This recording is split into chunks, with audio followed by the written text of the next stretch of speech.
কক্সবাজার সৈকতের সুগন্ধা থেকে Simon point পর্যন্ত হচ্ছে দৃষ্টিনন্দন সড়ক। প্রায় 2 কিলোমিটারের সড়কটি নির্মাণে ব্যয় ধরা হয়েছে 64 কোটি টাকা। 2028 সালের মধ্যে মেরিন ড্রাইভ সড়কের সঙ্গে যুক্ত হবে সড়কটি। সৈকত ঘেঁষে নতুন সড়ক, দুপাশে থাকবে নান্দনিক স্থাপনা, সঙ্গে সবুজায়ন।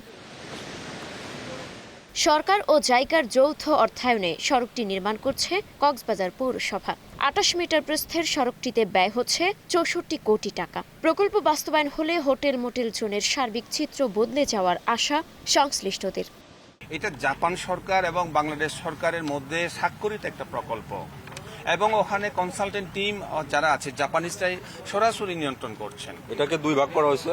এখানে হলো সুগন্ধা থেকে সাইমন পর্যন্ত 1.2, আর বাকিটার জন্য আমাদের প্রজেক্ট দেয়া আছে। গভর্নমেন্টের অ্যাপ্রুভাল পেলে বাকি অংশটাও সম্পূর্ণ করা হবে। পর্যটন অবকাঠামো নির্মাণের পাশাপাশি পরিবেশ রক্ষায় নজর দেওয়ার তাগিদ পরিবেশবাদীদের। পরিবেশ রক্ষা করেই এই সড়ক করতে হবে, এটা আমরা সকলেরই কথা। তা আমরা তো বুঝতে পারলাম যে এই সড়কটা হলে পরিবেশের বরং উন্নয়ন হবে, এখানে নষ্ট হওয়ার কোনো সুযোগ নেই। এখানে কোনো বিচের বালি দখল করা হচ্ছে না, বাড়িয়া দখল করা হচ্ছে না, কাউকে অতিরিক্ত ফ্যাসিলিটি দিয়ে হচ্ছে না, কাউকে ঠকানো হচ্ছে না। টুরিস্ট স্টক হোল্ডার আছেন এবং প্লটের মালিকরা আছেন, তারা যদি উন্নয়ন হয় কক্সবাজারের হাজার হাজার মানুষের চাকরি হবে এবং বাংলাদেশ সরকার প্রচুর রাজস্ব আদায় করতে পারবে। আমরা দেখেছি সমস্ত কাগজপত্র পজিটিভ, সমস্ত কাগজপত্র তারা বিভিন্ন ডিপার্টমেন্টে পারমিশন নিয়ে এখানে টেন্ডার কল করছে। সৈকতের পরিবেশ রক্ষার পাশাপাশি সড়কটি শহর রক্ষা বাঁধ হিসেবেও কাজ করবে বলে জানালেন স্থানীয় সংসদ সদস্য।